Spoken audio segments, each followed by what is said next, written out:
ভাৰতীয় জনতা পাৰ্টিৰ অসম প্ৰদেশৰ মাননীয় সভাপতি ভৱেশ কলিতা ডাঙৰীয়া আৰু আমাৰ ৰাজ্যিক প্ৰভাৰী প্ৰাক্তন সাংসদ হৰীশ দ্বিবেদী ডাঙৰীয়াৰ উপস্থিতিত আজি আমাৰ যোৰহাট, ডিব্ৰুগড় আৰু লখিমপুৰ লোকসভাৰ সমষ্টিৰ অন্তৰ্গত আমাৰ যিখিনি জিলা, এই জিলাসমূহৰ এখন মাণ্ডলিক পঞ্চায়ত নিৰ্বাচনৰ প্ৰস্তুতি সভা আজি অনুষ্ঠিত হৈ আছে। আৰু ইতিমধ্যে ইয়াতে আমাৰ 8খন জিলাৰ সন্মানীয় আমাৰ সভাপতিসকলে অংশগ্ৰহণ কৰিছে। তাৰোপৰি আমাৰ মণ্ডলৰ সন্মানীয় সভাপতিসকল আৰু আমাৰ জিলাৰ সন্মানীয় বিষয়ববীয়াসকলে অংশগ্ৰহণ কৰিছে। লগতে আগন্তুক গাঁও পঞ্চায়ত নিৰ্বাচনৰ প্ৰস্তুতিৰ কাৰণে আমাৰ অনুষ্ঠিত এই সভাখনত আমাৰ এই 3টা লোকসভা সমষ্টিৰ অন্তৰ্গত যিকেইটা বিধানসভা সমষ্টি আছে তাৰ সন্মানীয় বিধায়কসকলে, লগতে আমাৰ স্বায়ত্তশাসিত পৰিষদ আছে, স্বায়ত্তশাসিত পৰিষদৰ আমাৰ 2জন মুখ্য কাৰ্যবাহীও ইয়াত অংশগ্ৰহণ কৰিছে। আৰু এই সভাখন মূলতঃ আমাৰ আগন্তুক পঞ্চায়ত নিৰ্বাচনৰ প্ৰস্তুতি সভা। আৰু ইতিমধ্যে মাননীয় সভাপতি ভৱেশ কলিতা ডাঙৰীয়াই পঞ্চায়ত নিৰ্বাচন পৰিচালনাৰ কাৰণে আমাৰ এখন নিৰ্বাচন পৰিচালনা সমিতি গঠন কৰি দিছে।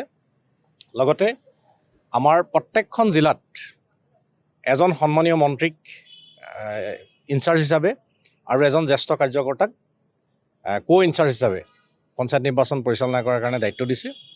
আৰু এই উজনি অসমৰ বিশেষকৈ যোৰহাট, ডিব্ৰুগড় আৰু লখিমপুৰ লোকসভা সমষ্টিৰ এই 3টা লোকসভা সমষ্টিৰ আমাৰ অন্তৰ্গত যিখিনি আমাৰ গাঁও পঞ্চায়ত হ'ব, আঞ্চলিক পঞ্চায়ত হ'ব, জিলা পৰিষদ হ'ব, তাত নিৰ্বাচনৰ প্ৰস্তুতি সম্পৰ্কে আজি সভাখনত আলোচনা হৈছে। ডিব্ৰুগড় জিলা হিচাপে আমাৰ মাননীয় শিক্ষামন্ত্ৰী ৰমেশ পেগু ডাঙৰীয়া আৰু আমাৰ ইনচাৰ্জ হিচাপে আছে আমাৰ OBC বৰ্ডৰ চেয়াৰমেন সুৰভী ৰাজকুমাৰী ডাঙৰীয়ানী। ঠিক তেনেকৈ তিনিচুকীয়া জিলাতো ৰণোজ দাই আছে, তাতে আমাৰ ইন্দ্ৰ গগৈ ডাঙৰীয়াক দিয়া হৈছে, গেছ কোম্পানীৰ ভাইচ চেয়াৰমেন। শিৱসাগৰ জিলাত মন্ত্ৰীৰ দায়িত্ব দিছে মাননীয় প্ৰশান্ত ফুকন ডাঙৰীয়াক, আৰু তাতে সহ আহ্বায়ক হিচাপে মোক দায়িত্ব দিছে। চৰাইদেউ জিলাত আমাৰ প্ৰশান্ত ফুকন ডাঙৰীয়া মন্ত্ৰী, আৰু তাতে তেখেতক লগত দিয়া হৈছে আমাৰ অজয় কোঁৱৰ ডাঙৰীয়া, আমাৰ ৰাজ্যিক উপসভাপতি। যোৰহাট জিলাত মন্ত্ৰী হিচাপে দায়িত্বত আছে আমাৰ মাননীয় বিমল বৰা ডাঙৰীয়া, আৰু লগতে তাতে আমাৰ ইনচাৰ্জ হিচাপে দায়িত্ব দিয়া আছে পংকজ বৰবৰা ডাঙৰীয়া। আৰু ঠিক তেনেকৈ ধেমাজি জিলাত ৰূপেশ গোৱালা ডাঙৰীয়া মন্ত্ৰী, তেখেতক দায়িত্ব দিছে। লগতে ঋতুপৰ্ণ বৰুৱা ডাঙৰীয়া তাত ইনচাৰ্জ হিচাপে আছে। ঠিক তেনেকৈ লখিমপুৰ জিলাতো আমাৰ তেনেকৈ ধৰণে দায়িত্ব দিয়া হৈছে।